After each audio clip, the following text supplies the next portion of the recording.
Time for NASCAR Countdown for the Nationwide Series. Here's Nicole Briscoe. Well, thank you, sir. It's certainly been a very busy morning here in Texas, and we have a busy hour for you here on NASCAR Countdown. Of course, we'll talk about the Nationwide Series and the championship that is very much heating up with 3 races to go. But there is one storyline that has dominated the garage talk this morning. And before we can talk about what will happen today, we have to talk about what happened last night in the Truck Series race between KyleBusch and Ron Hornaday. Busch in the 18, Hornaday in the 33. The two took it 3 wide on lap 14. It did not work. The caution comes out, and under yellow, Kyle took exception to the hard racing and spun Hornaday. They parked him, and this is what he had to say. I ended up losing my cool, and I've been wrecked 4 weeks in a row, and finally I just had enough of it. And so I'm sorry it was Ron Hornaday, and he's going after a championship. But the fact of the matter is, it's just, you know, you can't place all blame on one person. There was 2 people that got into it to begin with, and there was 2 people that ended it. That was last night. This morning, Kyle with his Nationwide and Cup owners, Joe and JD Gibbs, were called into the NASCAR hauler for a meeting that was very brief. And after the meeting, this is what NASCAR President Mike Helton had to say. NASCAR has decided to maintain that parked position on the driver of the 18 truck for the balance of the weekend. So basically what that means is KyleBusch will not be participating today or tomorrow. The responsibility that over the past 2 or 3 seasons we've given back to the drivers came, I think, with a very clear understanding that there could be a line that got crossed. And as annoying as the comments that I've made personally in the past about we'll know it when we see it might have been, we saw it last night. We've had occurrences, rare, like you said, in the past where an incident would carry over for the balance of the event. Kevin Harvick in Martinsville from a truck race that involved the Cup race. Robbie Gordon in a Montreal Nationwide race that involved a Pocono Cup race. So, albeit very rare, we do have incidents that have carried over for the balance of the weekend, just like this one has. Obviously, there have been a few driver changes. The driver of that car later on this afternoon will be Denny Hamlin. Now, KyleBusch qualified the 18 car second because of the driver change.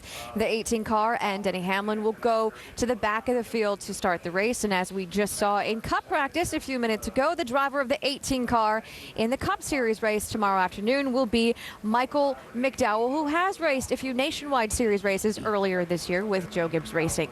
So we've heard the response from NASCAR. Now, what is the response from the team owner affected by all of this? Our Dr. Jerry Punch caught up with Joe Gibbs earlier this morning. As a coach and car owner, you have championed accountability and responsibility with your athletes and your drivers. What did you think when you saw what happened last night in the truck race? Now, lots of times with what happens on the racetrack, it's kind of a little bit hard for me because I'm sitting at, in this case, I was home on TV. And so I think you see it, you realize it was going to be something serious to deal with, and you just set your mind that that's what was going to happen. We got down here as quick as we could this morning. Coach, what happens now as far as you and KyleBusch from this point forward? Have you spoken, and what do you do, and what do you say to him? Yeah, I think this morning met with Kyle, and, you know, I think, yeah, we both know, you know, it's a tough situation to deal with. Talked some about that. I kind of gave him my feelings on a few things, and you know, just about sometimes in life you got to go through some real tough stuff, and you always want to try and handle it the right way. And so anyway, we had a talk this morning, but I think that's what we're committed to do now, is try and meet with everybody and all of our other partners. It's just another element of this chase, referring to KyleBusch and his involvement in the chase in the Cup Series. Of course, he won't be in the race today or tomorrow in the Nationwide Series or the Cup Series race. This, of course, has been a big topic of conversation in the garage all morning. And joining us now is the NASCAR Now lead reporter, Marty Smith. What's the latest from where you are standing? Well, Nicole, the one thing that's left unknown at this point is moving forward, how will this impact KyleBusch? Mike Helton said today when he addressed the media that there may be further penalties coming for KyleBusch. They don't know that yet. It really all depends on how he reacts to it, what Joe Gibbs Racing decides to do and whatnot, but it's definitely the talk of the garage here today. Joe Gibbs, in addressing the media, also said, look, I own that race car, so I too take full responsibility, despite the fact that, you know, he owns KyleBusch's Cup cars. He doesn't own what KyleBusch was racing in the Truck Series, but he still feels responsible. That's very typical of him. So right now, kind of where we stand is with Denny in the race today, Michael McDowell in the race tomorrow. The big question is, what will NASCAR do, if anything, moving forward? How will Joe Gibbs Racing react moving forward? Nicole? Thank you, Marty. And as Joe Gibbs said earlier, they only talked about this weekend. We will see how this plays out the rest of the season in the days to come. And another thing to make clear as we come inside the ESPN pit studio, KyleBusch was racing his own truck last night, so he was the owner and the driver of the truck in the Truck Series race last night.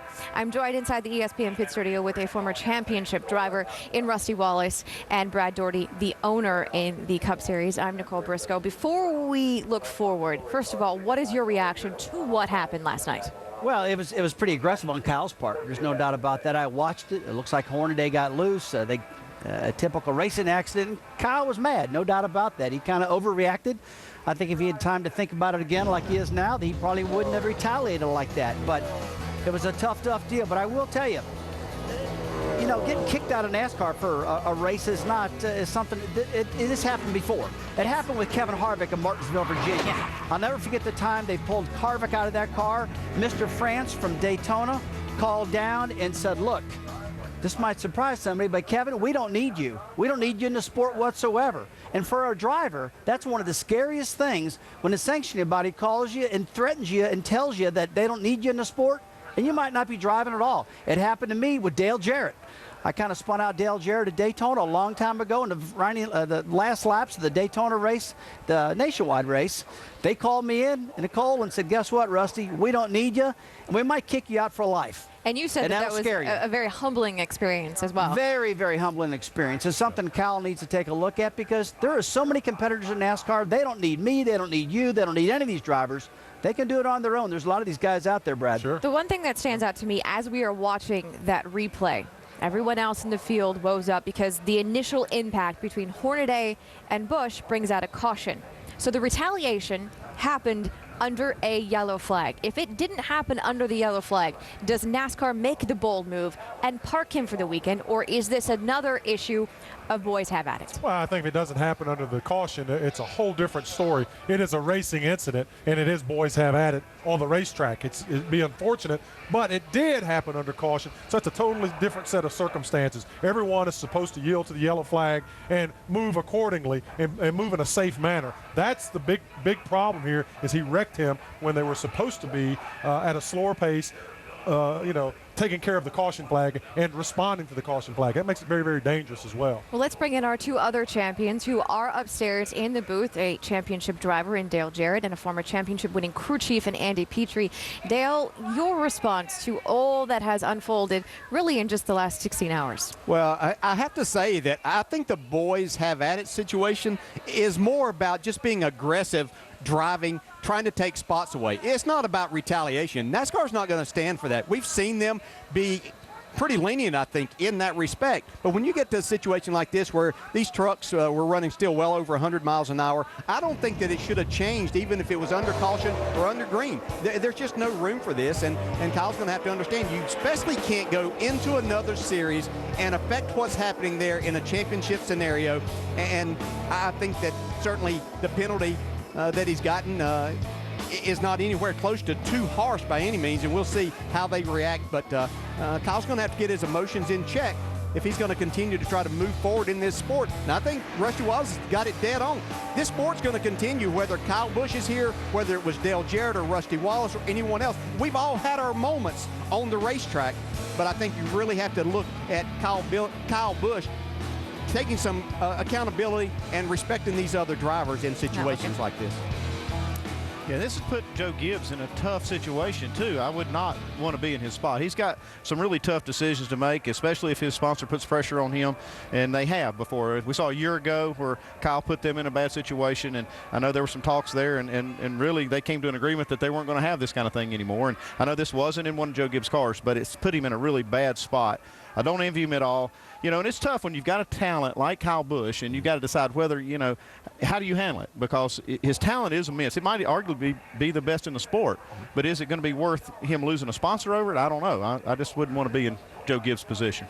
Gentlemen, thank you very much. And it's interesting that you bring up the sponsorship ramifications to all of this, because I'm sitting here with a couple of team owners. And Brad, how do you think this will affect the driver and his relationship with the sponsors? Well, I think if you look at KyleBusch, he has a pretty consistent history of having incident, let's say.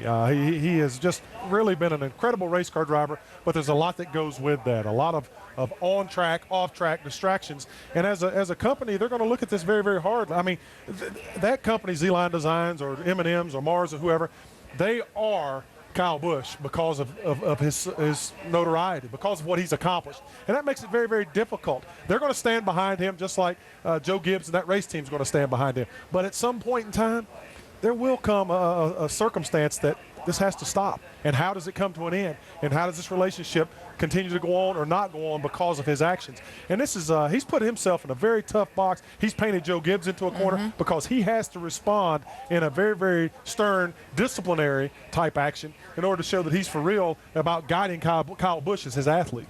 Brad, I tell you, as a driver, the biggest thing I'd be worried about is my competitors, the respect amongst the competitors down there. Because I went down the garage today and I talked to several drivers, and there was nobody on KyleBusch's side. They were glad that this happened to them, and that doesn't make you feel good as a past driver. Kyle, they all know that Kyle's a great, great driver, one of the greatest out there.